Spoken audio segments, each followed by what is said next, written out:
베푸고 드리는 것이오니 그의 선행을 그에게 갚아주리라. 신명기 15장 10절 11절에는 다음같이 적되어 있습니다.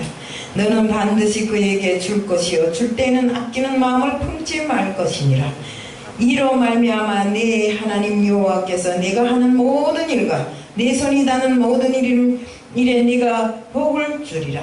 땅에는 언제든지 가난한 자가 그치지 아니하겠으므로 내가 네게 명령하여 이르노니 너는 반드시 네 땅 안에 네 형제 중 곤란한 자와 궁핍한 자에게 내 손을 펼치라. 그래서 저는 오늘 주는 자가 받는 자보다 복이 있다는 제목을 들고 나왔습니다. 기도는 생략하겠습니다. 우리가 말씀 본문에 이렇게 되어 있습니다. 가난한 자를 불쌍히 여기라. 이렇게 불쌍히 여기는 것은 여호와께 구워주는 것이고 이렇게 구워주면 반드시 여호와께서 갚아주신다고 이야기를 하셨습니다. 말씀하셨습니다. 저는 주는 자보다 받는 자보다 주는 자가 더 복이 있다는 이 말 한마디 때문에 인생을 변화시킨 록펠러에 대해서 이야기해 드리려고 나왔습니다. 록펠러는 아주 가난한 가정에서 태어났고 정말 어린 시절 너무나 가난해서 맨날 무릎 꿇고 주님 앞에 기도했습니다. 자기를 좀 잘 살게 해달라고.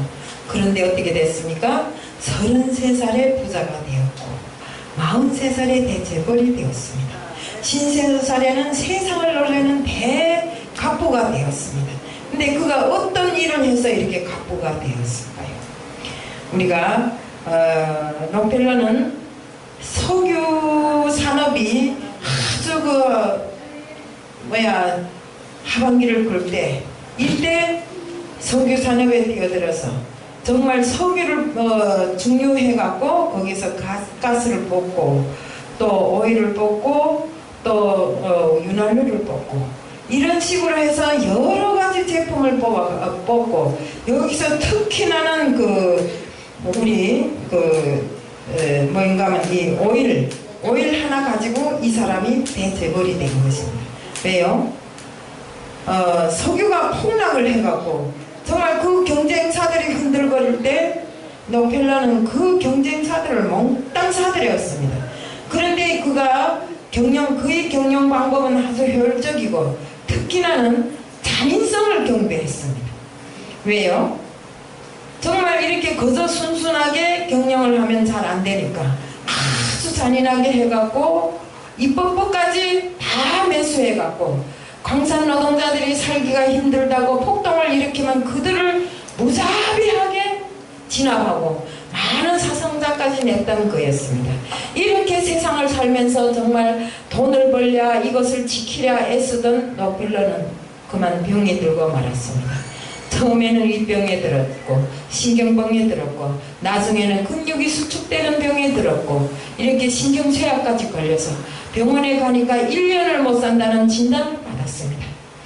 근데 그는 마지막으로 정말 1년 살 동안에 있는 그 마지막에 병을 진단하기 위해서 병원에 갔다가 병원 정문에 걸린 주는 자가 받는 자보다 복이 있다는 그 문구를 보고 전율을 느꼈고 내가 지금까지 이 재산을 모으기 위해서 이 돈을 모으기 위해서 얼마나 악착같이 살았는가. 정말 이것 때문에 신경을 쓰고 이렇게 병까지 들지 않았는가. 정말 재산을 모아놓고 보니까 그렇게 악착같이 벌은 재산을 지키기 위해서 집둘레에 전기 철조망을 하고 철조망을 겹겹이 하고 또 거기에다 큰 개들을 수도 없이 잘 키우면서 이렇게 지켰지만 매일과 같이 그 안전성이 보장되지 않는 것입니다. 그러니까 그것을 잊어버리지 않게 해서 신경을 쓰고 더군다나 정말 그 돈을 악착같이 버느라고 정말 무자비하게 사람들을 억압하고 탄압했던 그것으로 인해서 미국 사람들에게 아주 정말 증오의 대상이 되었던 록펠러였습니다. 그렇기 때문에 그것을 지키기 위해서 또 고생하다 보니까 이런 병이 들었습니다. 그런데 이 문구를 보는 순간에 그의 마음에 선한 기운이 들면서 참 이렇게 내가 지금까지 돈 벌기 위해서 그렇게 어렵게 살던 내가 돈을 벌으려니까 절대로 남한테 단 한 푼도 나눠주지 않고 이렇게 살았구나 하는 것을 후회하게 됩니다.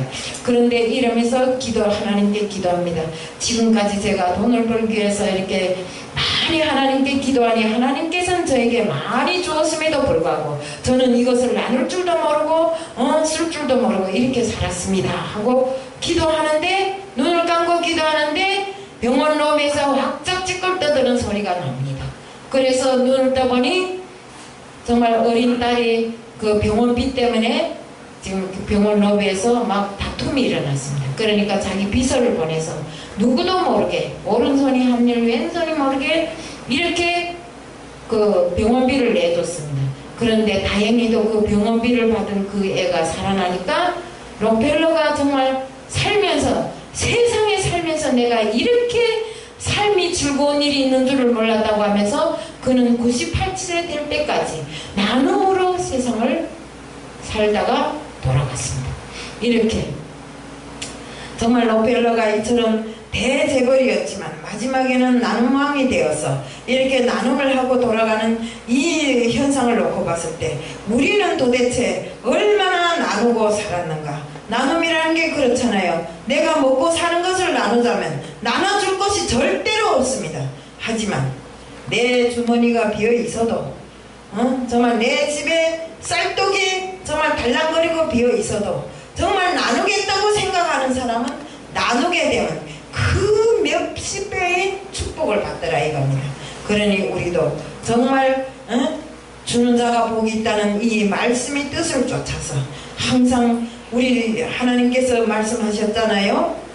어려운 자들, 가난한 자들에게 나눠주면 그것은 내게 구워주는 거나 같으니까 내가 몇십 배의 축복을 주겠다 했습니다.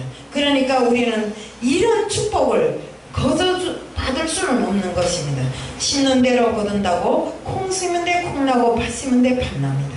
우리가 하나님의 말씀을 위해서 세상을 향해 심지 않았는데 무엇이 나겠습니까? 그러니까 우리는 항상 정말 내가 먹고 나머지를 남에게 주는 것이 아니라 항상 나누는 이 마음을 가지고 정말 가난한 이웃을 위해서 나누고 정말 이렇게 하자는 것을 말씀드리면서 정말 오늘 말씀을 간단하게 칼럼으로 마칩니다. 아멘.